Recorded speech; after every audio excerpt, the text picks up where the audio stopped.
Hello, friends, and welcome to Adventures in Pixieland. We are in Bible Study Part 2. We are starting a brand new book. Yes, we are still in the NIV, so I don't mean that kind of book. The version of the Bible is going to remain still through next year. Don't worry. The point of this channel is to read all the different versions and pick them apart. See what they changed. Read those footnotes, that kind of thing. So, we are in the book of James. Now, there's got to be people who have some emotional, you think you have emotional reaction to the NIV. James, this is an epistle or a letter. What James is in question? Biblical scholars, i.e. people more educated on the Bible than me, have settled on someone who they feel like is the most likely, who is a documented person. But it's going to stretch some people in a way they don't like. Here's the thing. For this to be who they say it is, the Virgin Mary, who I fully believe was a virgin at the time of Jesus' birth, did not stay a virgin her whole life. Because Jesus has a half-brother named James, and that's who they believe this is. Half-brother. Because they share the same mother, Mary.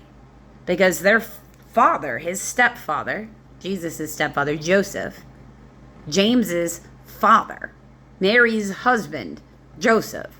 So it's not like she did something impure. She had children with her husband that God felt good enough about and listened to God good enough about, that even though he should have not had anything to do with her and fully believed that she slept with a mortal man, did not, and raised Jesus as if he's his son. He was a real person, Jesus. Mary was a real person. Their life was messy, because life is messy. Okay? She was a virgin at the time of Jesus' creation and birth. She wasn't a virgin throughout her entire life. She was married. They had other children. James, also another inviting fact about Jesus' half-brother James, which is a historically noted person,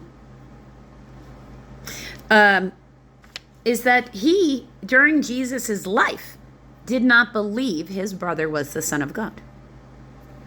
It wasn't until he saw in 3D proof the resurrection of his big brother that did he have faith that Jesus was actually the Messiah. And then he became a pillar. And then he was involved in the council, the Acts Council, the Jerusalem Council they called it, but the Acts Council. Then he became a pastor.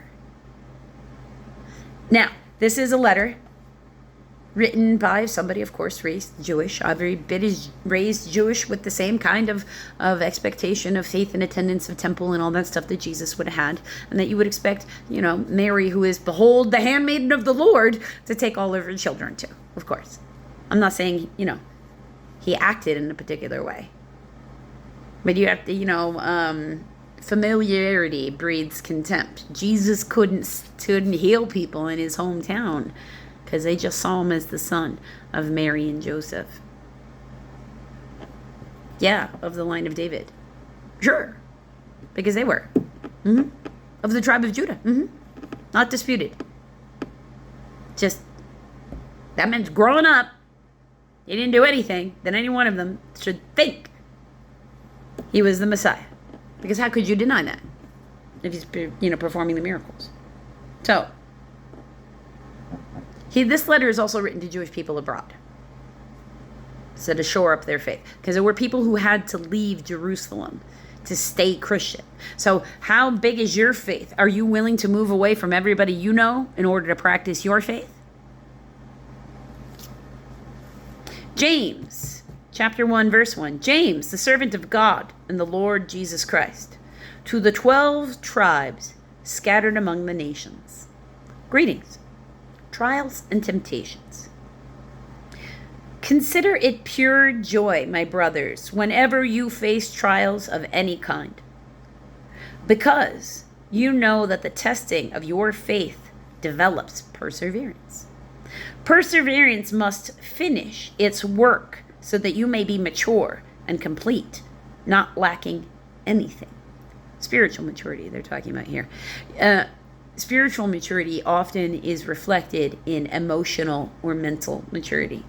If any of you lacks wisdom, he should ask God, who gives generously to all without finding fault, and it will be given to him. So generously to all he doesn't find fault with, is what James is saying.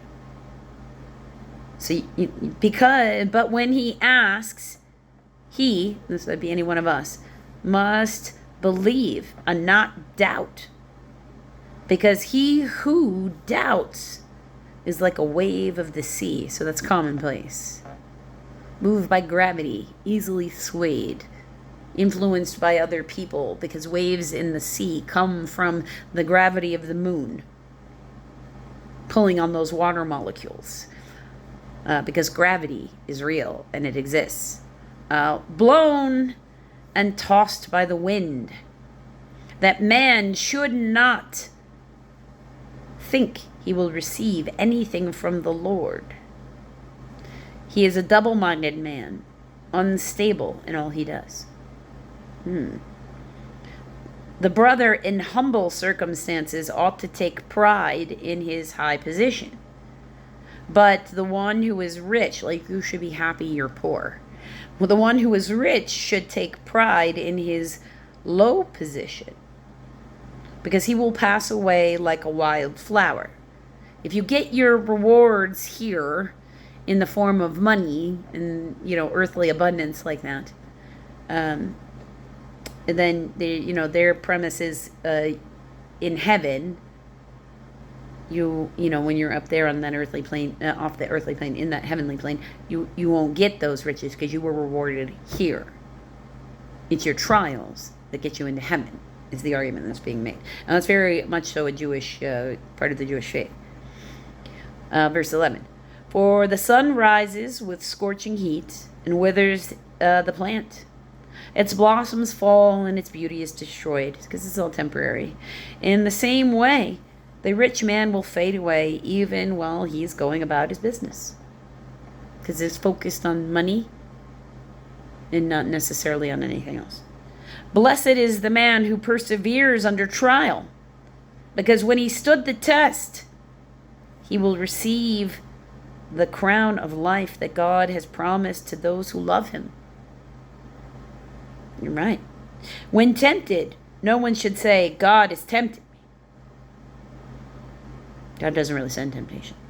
God sort of just runs around trying to keep us from hurting ourselves. Like, I think he spends a lot of time like this. If I thought he was like a drinker or smoker, I would add those elements. But that's, more like picturing people I'm related to. For God cannot be tempted by evil, nor does he tempt anyone. Temptation comes from Satan. You're saying that God, you would have to be saying that God is susceptible to Satan for that work to work. You would have to be able to be controlled by Satan. And then what does that say about your faith in God? But each one is tempted when, by his own evil desire, he is dragged away and enticed. Like, don't blame my God for your lack of self-control, buddy. Then after desire has conceived, it gives birth to sin. It's that choice in that moment to give in to the temptation. That's where Satan is. And that's where you're choosing Satan over God. And sin, when it is full grown, gives birth to death, because it's sin that keeps us out of the kingdom of heaven. Don't be deceived, my dear brothers. Every good and perfect gift is from above, coming down from the Father of the heavenly lights, who does not change like the shifting shadows. He chose to give us birth through the word of truth, that we might be a kind of first fruits of all he created. Because James is talking about being the first sort of Christians ever, because it's the birth of the early church. So let's remember that as we go about in the world today, that if you feel tempted by something and you have this real desire to want to hurt somebody or do something that is an earthly sort of sin, that's not God. And giving into it, God's not involved in any of that. And you're coming back to God, you're asking him for forgiveness. Well, are you saying sorry and meaning it? Because I'm sorry implies changed behavior. How are you going to make it so you don't put yourself in that situation where you will be involved with that particular temptation again? You got to kind of have that in mind before you can actually really apologize to anybody. So 3D, 5D, prayer in person, really all kind of one and the same.